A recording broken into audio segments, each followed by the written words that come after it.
Hey guys, what's up, Kartaka here, and today I'm here with another Digimon video.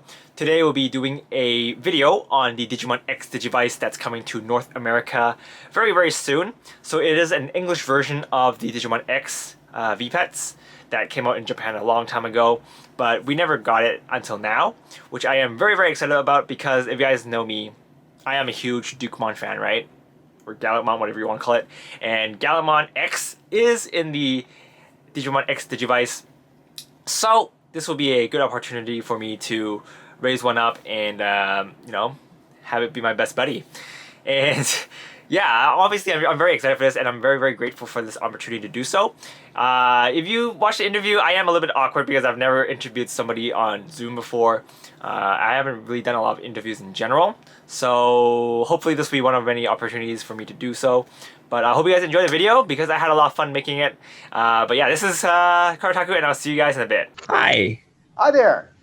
Nice to meet you. I'm Felix. I run the channel called Karataku Des. And we do a little bit of Digimon here, so I'm very excited to have you on the channel today. And yeah, can you explain a bit about what we have here today?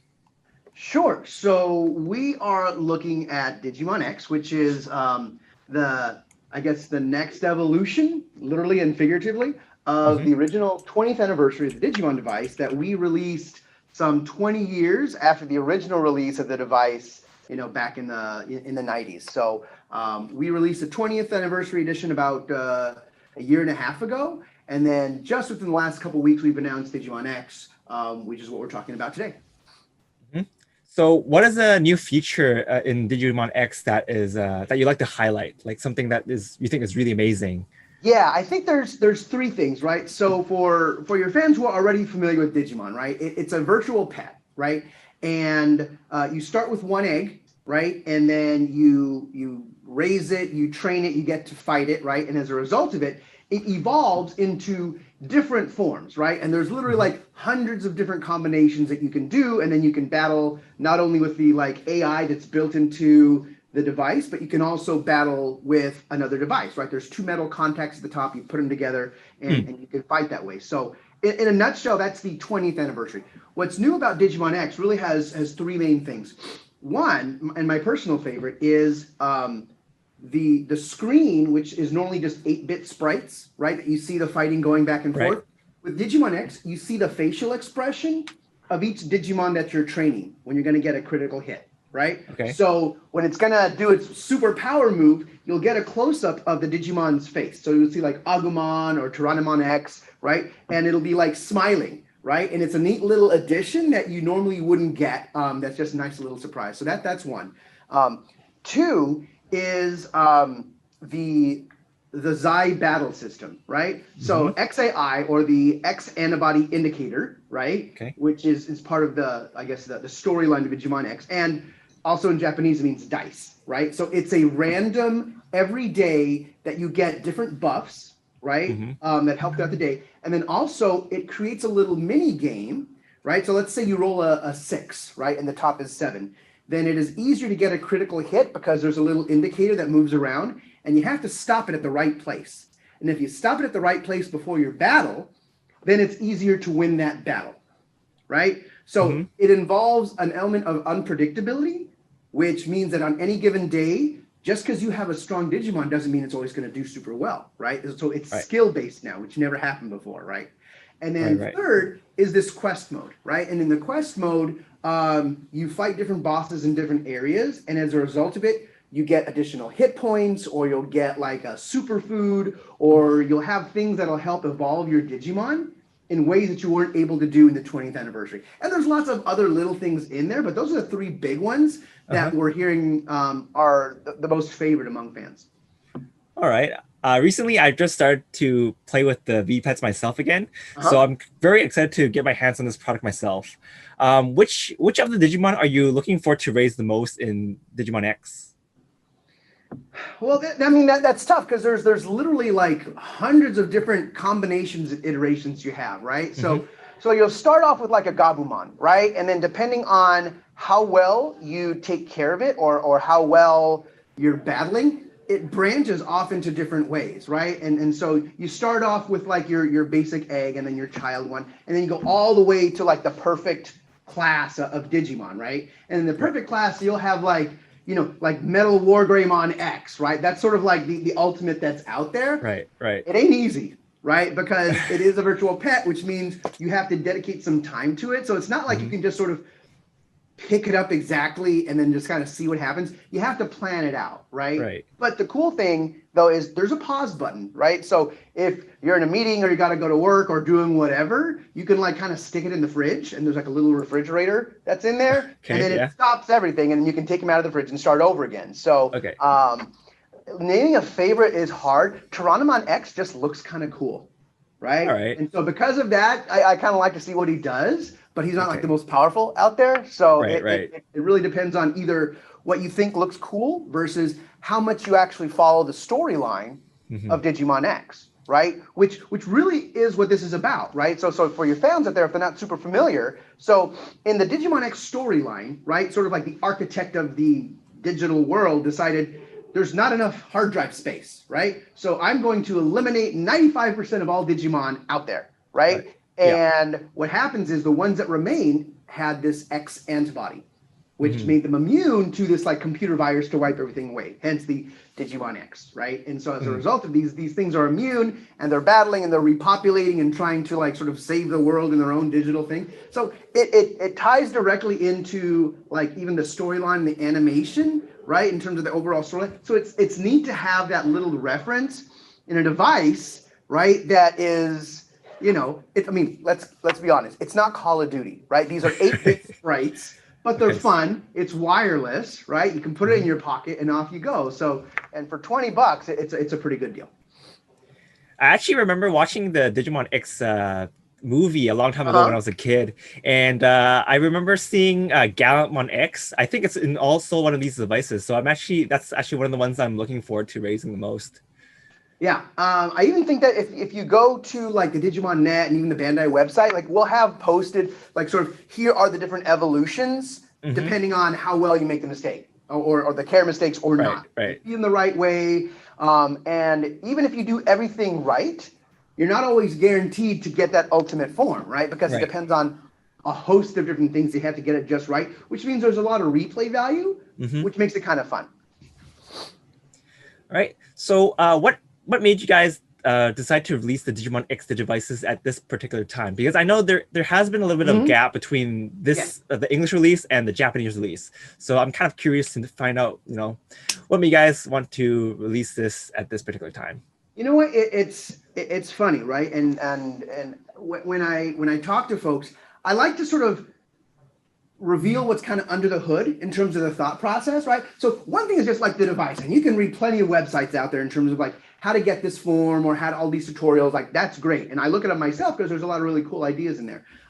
But I like including the fans in the thought process of what goes on in planning these things, like why Digimon X, why now, right? And it's really interesting. So and it all pretty much started, right? And I have to give all the credit due to Tamagotchi, right? Because that kind of started the whole virtual pet years ago, right? And it was like a year later that the younger brother showed up, which was Digimon, right? And Digimon created its own thing. It created its own storyline, its own animation, and all that kind of stuff, right? So we decided about a year and a half ago to release Digimon again, right? The 20th anniversary, right? And then we started with the original brick color, right? And then we sort of expanded out to like there was like a yellow one, and then there was going to be a blue one.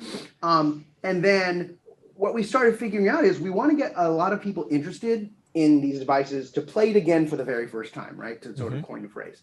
And so we started exploring different colors, right? And so as of now, we have like 13 different colors that are out there, right? There's a glow in the dark, there's a black one, there's a white one. And because of those colors, we actually like were on the Reddit boards and on Twitter, and we said like, hey guys, like what colors would you want to see? And so we saw all these responses, and like the top 3 that came out was like the black one, the white one, and the glow in the dark, right? So we actually do listen to our fans, right? And we were in our production cycle where I was talking with our R&D guys in Japan. I'm saying like, can we make a glow in the dark? And they're like, yeah, I mean like the plastic technology for glow in the dark isn't new, right? Lots of things can glow in the dark. So I said, let's make a Digimon. Right. case device for it. And so we did, and it's done very, very well, right? So we're always sort of thinking about the fans while we're doing these things. And so the next question came out there because we knew Digimon X was already in Japan, right? Yeah. So we're figuring like, when do we do it? Do we do it the same time as the 20th anniversary edition? Should we have people get used to playing the device for the first time again, right? Because once you release like version 2.0 of something, are people going to be as interested in the original? Mm-hmm. It's arguable, right? Maybe, maybe not. But we figured it was the smartest thing to do to get people used to the original device, get it out there, make it available for people to buy in the first place. And we wanted to sort of wait a little bit, right? And sort of build up that demand. And so around this time, we figured, it's about 2 years since the release of the original 20th anniversary. Mm-hmm. And we kind of figured, well, it's about time for Digimon X to sort of have its localized version for a Western market, right? And we also look at everything from like, has there been a movie that came out? Because there was the one that came out like a year ago, but then like COVID and it didn't match in theaters. So is there a new video coming out? So we look at all the different inputs that are involved in the Digimon universe. Right. And we try to figure out two things. One, is it about time? Right. Mm-hmm. And so we answer that question. Yes, it is about time. But then we have to look at, well, when are the retailers going to be able to put this in store, right? Like Amazon, which is available right now, like as soon as you put it out, they'll take it, right? But some of the larger stores, like your Walmarts or your Targets, they only set product at a certain time, right? There's like in the spring and they have it in the fall. So regardless of how early it comes out, it's still not going to be available to fans until a certain window, right? Mm-hmm. So you have to sort of speed things up or wait. And so we try to figure out, we want to make this available to as many people as possible. So that's why we decided we're going to announce in the spring such that people are excited about it. It gives everyone enough time to get it into store. And so this thing will be officially launching towards the end of summer and the beginning of fall. Mm. So it's a long story to kind of say, here's how it happened. But I think it's important for folks to realize, like, here's the process that goes involved to saying, like, when is a good time to release something? Mm-hmm.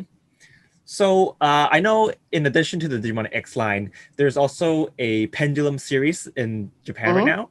Are you guys also planning to release the Pendulum series to the Western market? That is a fantastic question. And it's something that we think about all the time because there's lots of different Digimon devices that are out there, right? And so I sort of, and I'm kind of cheating a little bit. I'm going back to my original answer, right? We're saying, here's what's out there. What are fans being exposed to right now? Yeah. And is it the right time? Right? So we never say no. We just sort of say, is it time now? Right? Fair enough. Given that we just launched X, we're going to give this a little bit of time to get some running room, to get placement, to get people really excited about it. Because Pendulum, which is a fantastic device, is a different beast, right? To coin a phrase, right? So the cool thing about Digimon X, it's backward compatible with the 20th anniversary. So if you have the original Digimon and you have Digimon X, you can battle them together, right? Because physically they're made the same, right? They have the same footprint. They have the little metal contacts at the top. Pendulum is different, right? You shake it, it's a totally different thing. And we want to make sure that we can get as many people already familiar with the classic Digimon before we start moving in. So we're always looking at Pendulum. We know it exists. We haven't forgotten the fans. We also know that fans are asking just as much as Digimon X, like, when is it coming out, right? And so there's lots of things we have to weigh. Is it the right time? Are enough people going to do it? Are the retailers going to want to take it? We have to convince the retailers to take it, right? So part of my job is that I have to guess what the market's going to do a year and a half, 2 years from now, right? And to communicate that to your Targets and your Walmarts and your Best Buys and GameStops and Amazons all over the world, basically saying, all these things are happening in the Digimon universe, and we're going to have this product XYZ at this time. And here's why it's going to do well, right? So it's almost a little bit of a mini game in and of itself because there's lots of different inputs. And there's an art as much as a science involved to it. So I guess the real long answer to your question is, do we know about Pendulum? Yes. Are we going to put it out there? It's part of our long-term plan, right? That goes beyond where the camera is right now.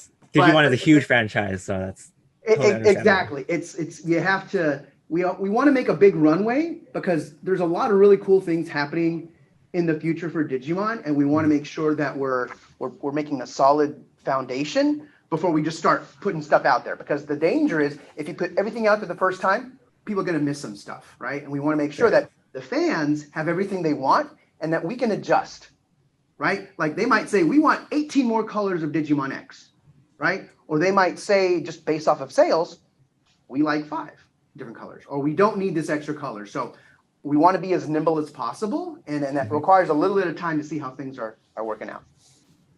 Okay, fair enough. I also noticed that some of the colors that you have is not available in the Japanese version, I think. So that's definitely a nice spin on the Digimon X devices. So what I'm going to do is I'm going to show you our close-up camera. Sure. We run a 3-camera show on this place here. And so, okay.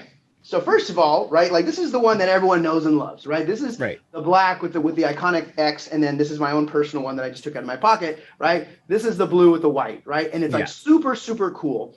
The first thing I want to point out, and I don't know if because the lights are really bright in here, I'm going to sort of, now, do you see the background of the screen? Yes. Okay. So in the regular 20th anniversary edition, there's like fields and like flowers and trees and everything looks pretty, right? Mm-hmm.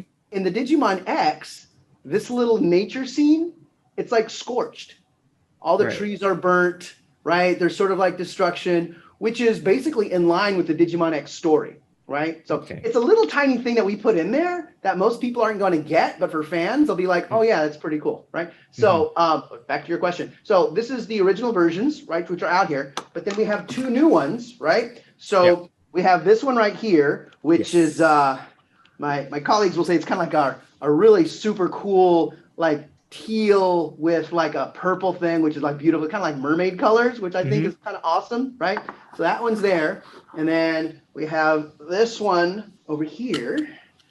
And this one's kind of cool too. Let me see if I can pop this one coming into frame. So this is like a purple one with like a bright orange buttons and frame, right? So these are colors that are not available. And I think they look super, super cool. And we're hoping that fans really gravitate towards these things. So, and the detail, right? Like they still got the little brick motif and the 3 buttons. I mean, if you know the 20th anniversary, you'll know how to play this one. And of course, you know, you have the little metal contacts at the top, right? So that when you're, you know, you can battle against the device that way, and then off you go. So we're really happy with how our first initial colors go, and we're really excited to see, you know, just how well this new line's going to do. Right now, pre-sales are really, really good, right? People are really excited about it, and we're pleased too, obviously, because people are buying it. So we can't wait to see what the full launch has in store.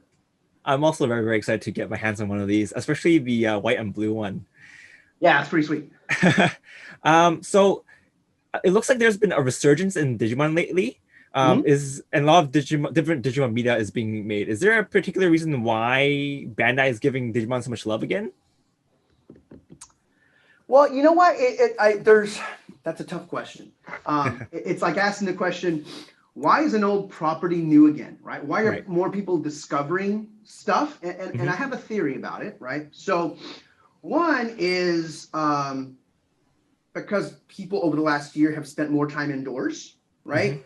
They're rediscovering content for the first time, right? And whether something's on Hulu or Netflix or Amazon Prime, whatever it is, people are watching long form content and are being used to consuming a big chunk of stuff, right? So specifically with anime, which we've seen a huge boom in terms of like what's sort of going on in that space, a lot of people are watching anime, right? Like 30, 40 hours at a stretch, right? And that means that people are getting really involved in the property. And when you're involved in the property and something comes up, people are going to remember like, oh my gosh, I remember that when I was in school, Digimon. Like, yeah, and it's 1999. Like, okay, like you'll spend more than that on coffee for the week, right? So they'll pick one up and like, that's pretty cool. And then there's kids, right? Younger kids who will be discovering it for the first time, right? So there's like parents who grew up with it and they're like, oh my gosh, I remember this. I'm going to give it to my kid. And the kid's like, what's this? And the parents will be like, just check this out, right? And they show the kid like 1 or 2 battles and the kid's like, you know, secretly like, no. But then like they'll take it into the room, right? When like no one's looking and they'll be like, okay, kind of cool, right? And then they start talking with their friends and they start battling that way. So the fact that it's still appealing now, given that nothing has changed for the most part in the play pattern, it really shows the strength of not just the play pattern because it's a cool device, but it's the overall story of Digimon that is unique, that is different than other competitive monster type properties out there, right? You're not capturing something and having it fight, right?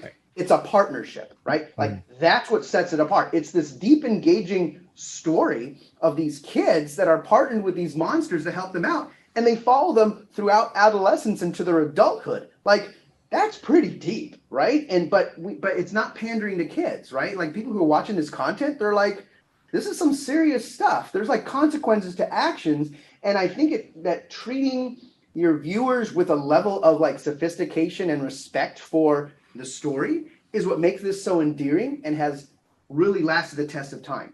Not just for the device, but for the figures, for the games, for the content, all these things out there. It's something that lasts, which I guess is one of the main components of why Digimon now is making a resurgence, right? People are watching the content more. One, we're releasing it and reminding people, hey, remember this, because that's just the marketing aspect of it, right? But then without the strength of the brand itself, that message is going to get lost once we stop, like, doing commercials, right? It's about how long do you sustain it once you stop talking, right? And I think that's where the real value of Digimon is really manifested. I agree with that, because I previously fell out of love with Digimon, but recently in these past 2 years, I just fell in love with the series all over again. Especially with the movie that came out, I teared up when I was watching it. So it's definitely, definitely very excited to see more Digimon content coming. So one last question: is there any particular product that you're interested that the Japanese audience currently has that you want to bring to the Western market? So I'll answer your question this way, right? So with Digimon X, right, we have the red version and the blue version, right? And they have different evolutions in each one, right? So even if you look at like the packaging, which is brand new, right? We have like the red version, the blue version, which is signified with the actual X, right? And the packaging is very reminiscent of the original Digimon with like the 3 windows, right? And so we have those going on. But there are other colors of the Digimon X line, right? There's like gold version, silver version, all these different ones that are already out there in Japan, right? So I'll sort of give a sneak preview that whenever we have the new colors of Digimon, we will borrow from what's already sort of out there in the marketplace, right? I'm not going to say we're going to have this brand of this color of X versus that one, but it's not a big stretch of the imagination to see what's going to happen next, right? We just launched Digimon X, right? It took us 2 years to do it because we were nurturing and cultivating and evolving the original 20th anniversary. If you take that behavior and apply it onto Digimon X, right, that's sort of the lines that we're going on, right? We're going to see, what's working, because people are going to want new Digimon evolutions, right? Like they want to be able to collect them all and battle them with each other and all these things like that. So I think what's next for Digimon X is we're going to continue to make more of these guys, right? And then, work on the packaging and the colors and the styles. And I think that's something that fans can look forward to sooner than later. Great. Because I fell in love before, but I'm back in, and I missed a lot of the Digivices that came out in Japan. So this is a great opportunity for me to collect it again. So very, very excited. But thank you for your time today. Anything else you want to add before we wrap things up? I'll just give the shameless plug. Make sure, your fans follow us on like Twitter and Instagram and Facebook for 2 reasons. One, because it makes my job easier, right? And then 2, we do listen to what fans are saying. So if fans are saying like, I love the black one, let's make a polka dot one. I'm not saying we're making polka dot, but like if something like that happens and enough people say it, like I look at the stuff every day, right? So we're going to see what are fans really thinking of, right? So we do listen, and we want to make sure that we take care of the fans that has made the success of Digimon what it is. So follow us on social, give us any comments, share with other people how much you love it, because if enough people are wanting something, we'll make it happen. All right. You heard him, guys. Make sure to follow the Bandai page. And thank you so much for your time again. You're welcome. And this is pretty much it for this interview, guys. I hope you guys enjoyed it. This is Karataku, and I'll see you guys next time. Bye!